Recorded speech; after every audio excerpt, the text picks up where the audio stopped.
Good afternoon and welcome to another edition of the Daily Fix. I am your usual host and presenter, Advocate Tudohoyane. This afternoon, I want to revisit the resignation of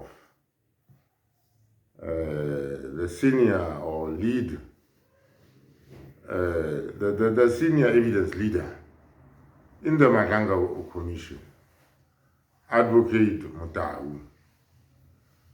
You see, the strange thing about all this is that the Commission is not saying much, but it has come as a surprise and a shock to many South Africans why Advocate MOTAU has resigned.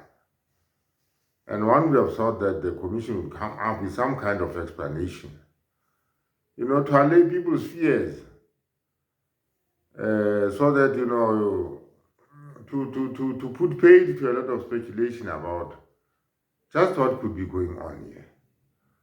But as it is, the Commission is playing down things as if it is business as usual. But I would like to tell you to take a listen to this, and we'll take it up from there. The president said he'll talk to the minister, and then in one of those meetings where this issue was discussed, the National Commissioner says the president is in agreement with the disbandment of the PKTT, and therefore, by extension, the president was in agreement with that instruction that was issued. Does that make any difference in relation to your definition, as you've referred to, as policy? Government's policy does not only relate to the decision or view of a president and a minister, and this is even more pertinent in view of our current government of national unity. So it cannot be proposed that even if it was discussed with the president, it has now become government's policy or government's intention to dissolve the PKTT. All right, I understand. It is significant that it was after that line of questioning last week that there was this, rather sudden departure by Advocate MOTAU. But that line of reasoning, what is that line of reasoning all about? In that line of reasoning, he's actually saying to the witness, or insinuating to the witness, that following the closure of the political killings task team, this information was actually communicated by the Commissioner of Police to the state president. And that the state president merely said, I'll look into that. So that line of questioning that Advocate MOTAU is pushing there is to the effect that, in fact, the president could have been complicit in the decision to disband the political killings task team. That is the net effect of that. And that is very explosive. Because you see, the disbandment of the political task team was being done at the behest of suspended Minister Mkun, acting through General Sibia. And it was clearly unlawful, because the net effect of it was to make sure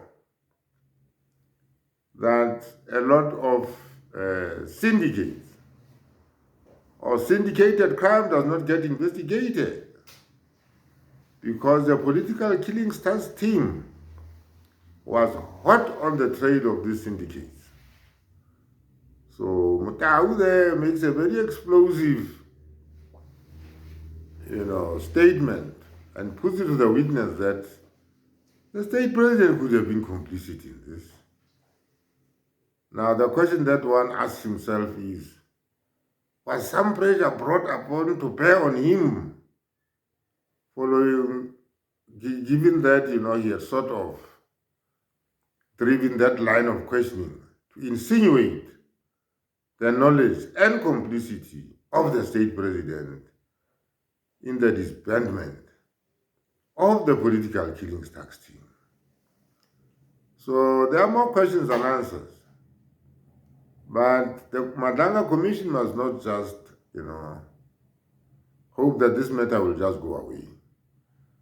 We know, for instance, that there are security concerns around this commission, about the witnesses that will be appearing there, and the evidence leaders themselves. Because, when criminal syndicates get implicated and all sorts of shady characters of the underworld, security becomes of paramount importance. So the question again is, we need an explanation from the Madlanga Commission to set out matters very clearly as to why Advocate MOTAU has resigned. Otherwise, it would appear, or for all intents and purposes, it appears that he must have been under some sort of pressure to resign. And all that remains to be seen is, where did that pressure come from? Because Advocate MOTAU is a seasoned, advocate. He must have seen what he was, up against here. He knew, the amount of work that, was going to be involved, and this would take him away from his practice. And so it's not as if he was unaware of what was coming his way. So that when he took up this job, how does he just resign, a week into the proceedings of the commission, and he resigns? Something does not sound right here. Having said that, let me thank you for all the views, subscriptions, and the likes that I'm seeing.